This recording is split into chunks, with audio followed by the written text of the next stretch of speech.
मैंने अपना वचन पूर्ण किया। तुम ये रेखा पार नहीं कर पाए, आज तुम किसी और को का वध नहीं कर पाओगे। बोलो ना सही, मैं तुम्हारा वध कर दूंगा। उसका अवसर कभी और ढूंढना भी, क्योंकि सूर्यास्त हो चुका है।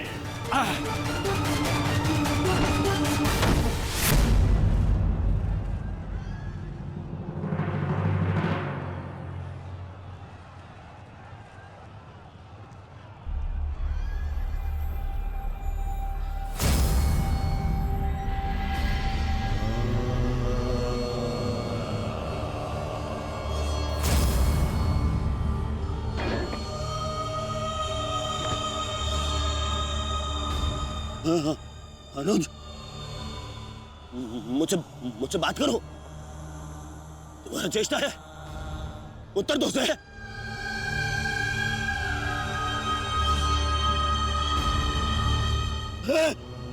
अनुज, अनुज उत्तर दो। ये क्या हो गया? तुम सबने कभी अपने देश की बात का उल्लंघन नहीं किया, तो आज ये उदंडता क्यों? उठो, उत्तर दो। उठो। उत्तर। बात करो मुझसे।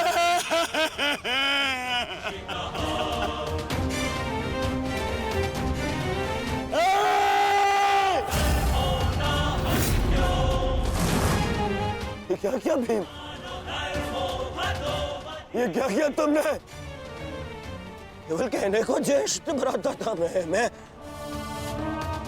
पिता से अधिक इन्होंने मुझे सम्मान दिया है।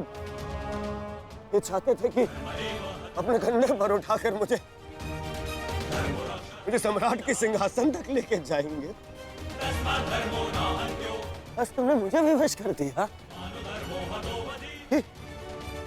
मैं इनकी अर्थी को कंधा दूं।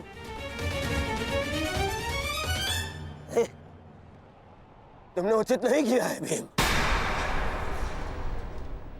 उचित नहीं किया। मैं छोड़ूंगा नहीं तुम्हें, उधर मैं नहीं छोड़ूंगा।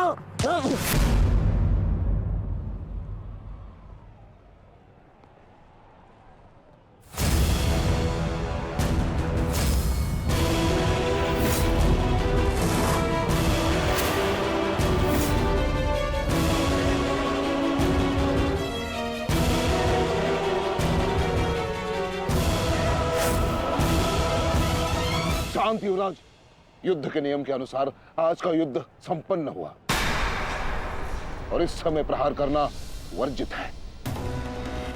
पर प्रतिकार करना नहीं आचार्य, प्रतिकार नहीं। पांडवपुत्र,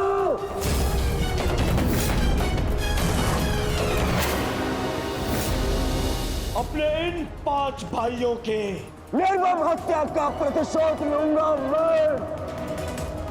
किसी एक को भी जीवित नहीं छोड़ूंगा मैं, ये मेरा वचन है। मेरी प्रतिज्ञा मत भूलो दुर्योधन। तो नियति तुम्हारे 5 भाइयों की हुई है, वही नियति तुम्हारे शेष 95 भाइयों की भी होगी। दुर्योधन!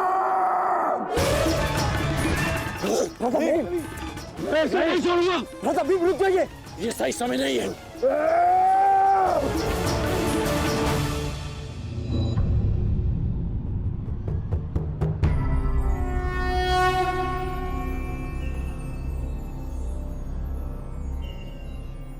श्रेष्ठ यही होगा कि दोनों पक्ष अपने नियमों को स्मरण रखें। सूर्यास्त्र हो चुका है और उसके साथ ये युद्ध भी समाप्त हो चुका है। आप दोनों अपनी भावनाओं को कल के लिए शेष रखें और वही उचित रहेगा।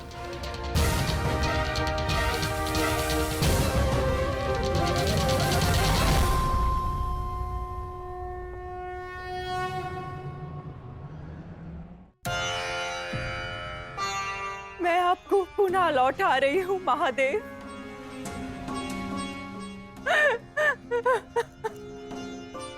आपने मुझे 100 पुत्रों को आशीर्वाद दिया था और आज मुझे उन्हीं पुत्रों की मृत्यु का दुख भी दे रहे हैं।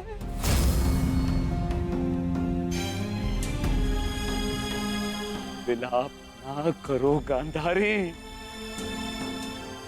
युद्ध में मृत्यु होना निश्चित है। कभी स्वयं के पक्ष के योद्धाओं की और कभी विरोधी पक्ष की। ईश्वर को दोष मत दो। ईश्वर का धन्यवाद करो कि तुम्हारे पुत्रों को वीर गति प्राप्त हुई है। आपके मन को समझाने के लिए ये तर्क पर्याप्त हो सकता है आर्य, परंतु मैं क्या करूं? मैं तो एक माता हूं ना। मेरे तप के बदले महादेव ने मुझे ये आशीर्वाद दिया था, तो फिर ये मेरे तप का फल मुझसे कैसे छीन सकते हैं? कैसे आर्य? पूछिए इनसे, इन्होंने ये अनर्थ क्यों होने दिया? जो पहले मुस्कान दी तो फिर बाद में आंखों में अश्रु भर दिए। ऐसे ईश्वर नहीं चाहिए मुझे, नहीं चाहिए। दासी, तुम इस शिवलिंग को इस कक्ष से, इस महल से बाहर कर दो। मुझे नहीं चाहिए कोई प्रभु, कोई मंदिर, किसी चीज की आवश्यकता नहीं है मुझे। तुम्हें जो उचित लगे तुम वो करो गांधारी। मैं वो करूंगा जो मुझे आवश्यक लगता है। रथ सज्ज करो संजय। मैं इसी क्षण कुरुक्षेत्र जाऊंगा।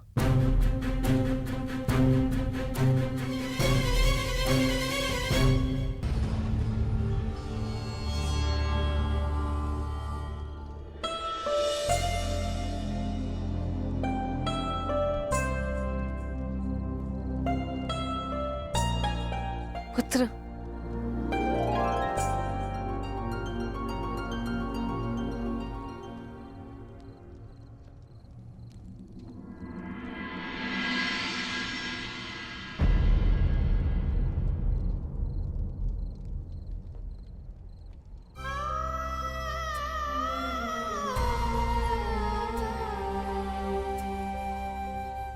युद्ध में योद्धा को घाव लगना सामान्य बात है।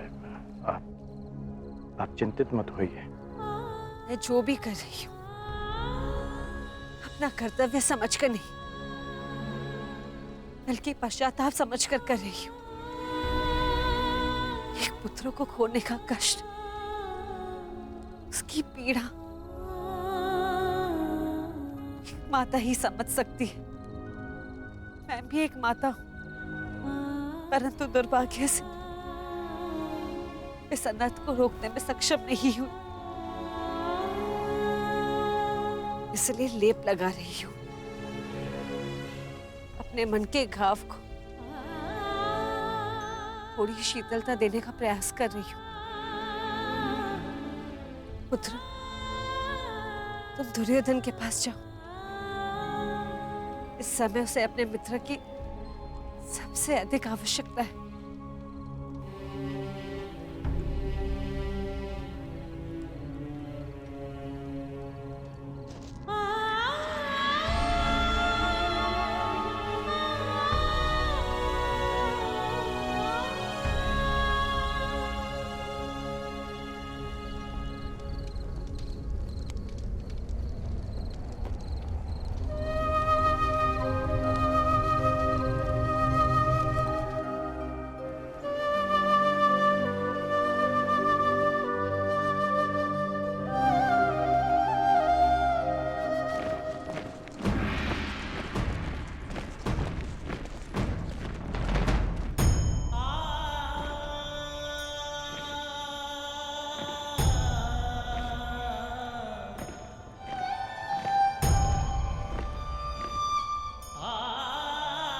पिताजी।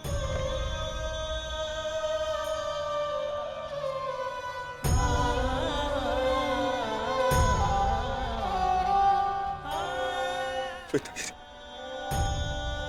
ये मौन रहो और इस अंतिम संस्कार की विधि को रोको।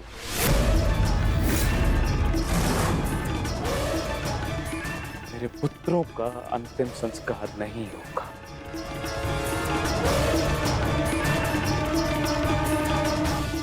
महाराज, ये कैसा अनर्थ करने जा रहे हैं आप? देखिए, इस संसार में आने वाले का और इस संसार से जाने वाले का संस्कार अत्यावश्यक होता है, अन्यथा इनकी आत्माओं को कैसे मुक्ति मिलेगी? क्या कर रहे हैं आप? क्या इस संस्कार से मुझे मेरे पुत्रों को खो देने की पीड़ा से मुक्ति मिल सकती है शकुनी? क्या इस संस्कार से उस दहल पर लगे चिन्ह जो महारानी गांधारी के शरीर पर आज भी है, क्या वो मिट सकते हैं? तुम्हारे लिए वो केवल 5 सैनिक थे, किंतु मेरे लिए वो मेरे अंग, मेरे शरीर, मेरी आत्मा के 5 हिस्से थे, 5 अंश थे। आज मैंने अपनी आत्मा के वो 5 अंश भी खो दिए और इससे अधिक हानि अब मैं सह नहीं सकता। मैं वर्तमान नहीं देख सकता, परंतु भविष्य देखने की क्षमता आ गई है मुझ में। हस्तिनापुर का महाराज होने के नाते ये मेरा निर्णय है कि इस युद्ध को इसी क्षण रोक दिया जाए।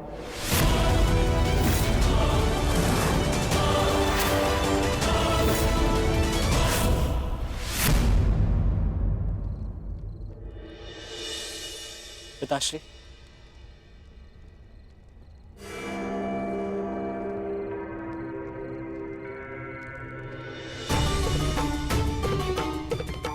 ये किसके लिए?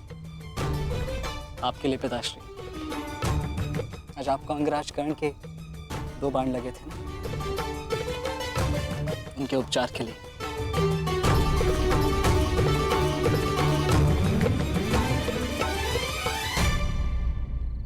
मुझसे अधिक घाव तो तुम्हें लगे हैं पुत्र।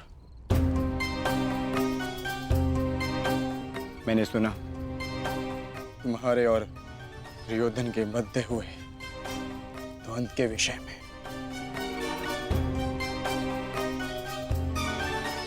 तुम्हें ऐसा नहीं करना चाहिए था अभिमन्यु।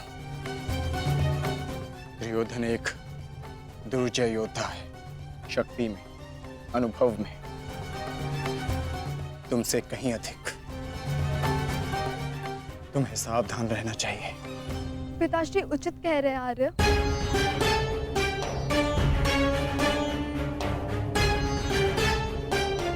किंतु एक योद्धा के लिए ये विचार सुनना और स्वीकार करना दोनों ही अनुचित है, और छिपकर 2 योद्धाओं की बातें सुनना भी अनुचित है उत्तरा। इसलिए यहाँ आओ।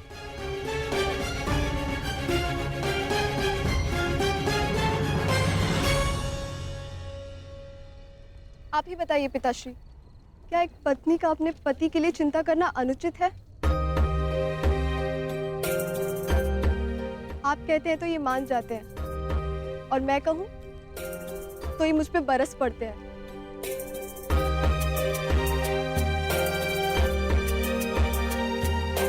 आप ही ने कहा था ना कि काका श्री दुर्योधन के साथ द्वंद्व करना इनके लिए उचित नहीं है। प्रभु का धन्यवाद, ये सकुशल युद्ध भूमि से वापस आ गए। अगर कोई अनहोनी हो जाती तो? योद्धा यदि वीर गति को प्राप्त करे तो ये उसके लिए गर्व की बात होती है उत्तरा, अनहोनी की नहीं।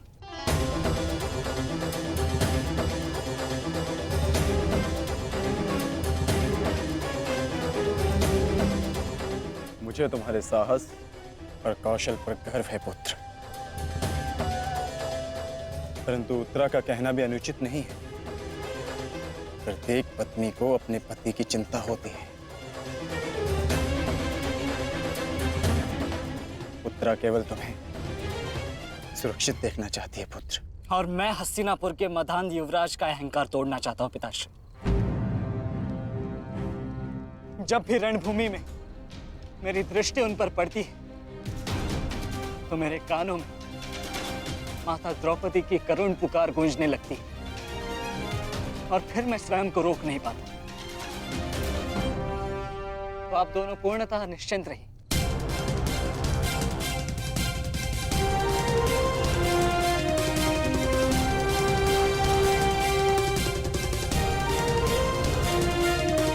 क्योंकि मेरी सुरक्षा के लिए माता यज्ञसेनी का आशीर्वाद है मेरे साथ।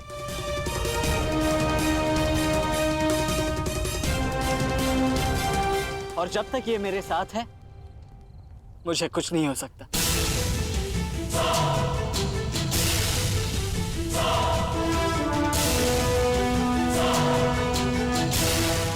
आपके तेज के अंश का प्रहार और माता के आशीष की ढाल जब तक मेरे साथ है, मैं काका श्री दुर्योधन के समस्त कौरव सेना का सामना अकेले करने में सक्षम हूं। मुझे उन पांडवों से अब विजय नहीं चाहिए। अब मुझे उनसे अपने इन भ्राताओं के मृत्यु का प्रतिशोध चाहिए। अब यदि आपने इस युद्ध में विराम लगाया तो आपके ये 5 पुत्रों वीर वृषसेन, पितामह और अनेक सैनिक उनके इस युद्ध में दिए प्राणों का, उनके प्रयास सब व्यर्थ चले जाएंगे पिताश्री। ऐसा मत कीजिए पिताश्री। रक्त के बदले रक्त लूंगा मैं।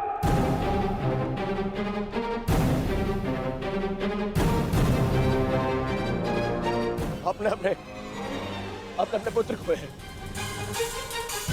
अब वो पांडव अपने पुत्र को के और हम मुझे पाएंगे पिताश्री। मूर्खतापूर्ण बातें मत करो दुर्योधन। पितामह और अपने भाइयों के परिणाम से आने वाले भयानक भविष्य के संकेत को समझो। तुम्हारे होते हुए, गुरु द्रोण के होते हुए, कर्ण के होते हुए मेरे 5 पुत्रों को निर्दयता से मार दिया गया। पुत्रों को खोकर मैंने युद्ध जीत भी लिया, तो भी ये पिता हारा हुआ ही कहलाएगा पुत्र। अब और विनाश मैं नहीं सह सकता। मैं कल ही कुरुक्षेत्र जाकर पांडवों से संधि की याचना करूंगा।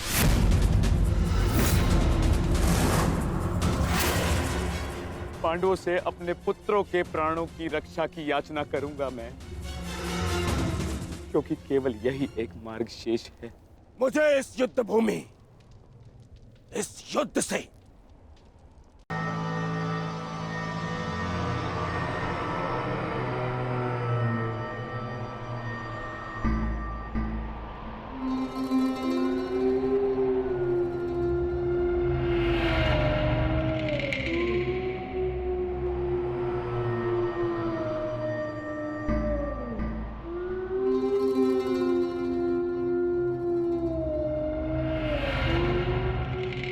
युद्धभूमि में उल्लू का रुदन शुभ संकेत नहीं है माधव।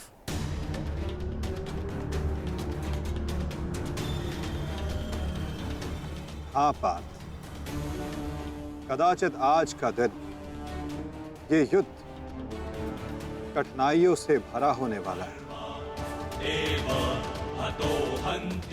आज की परिस्थितियों के लिए सज्ज रहना पार्थ।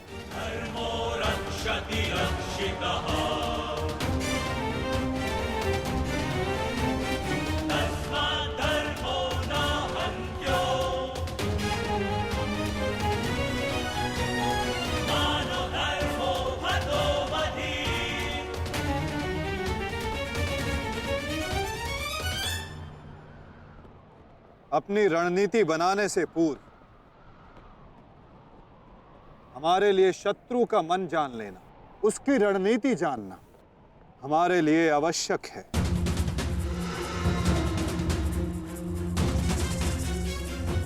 सबको ज्ञात है ना कि आज शत्रु का लक्ष्य क्या होगा?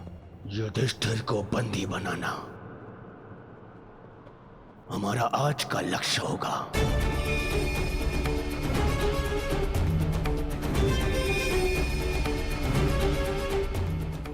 युधिष्ठिर को बंदी बनाकर मुझे इस युद्ध को यही समाप्त करना है। मेरे आज भाई वीर गति को प्राप्त हुए हैं अब तक।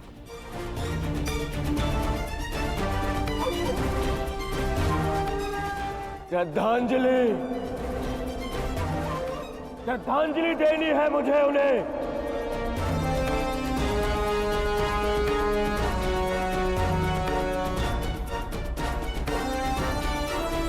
बहुत पीड़ा भरी मृत्यु दी है उस भीम ने मेरे भाइयों को। इन पांडवों को इतनी पीड़ा दूंगा कि अपनी मृत्यु की भिक्षा मांगेंगे ये मुझसे।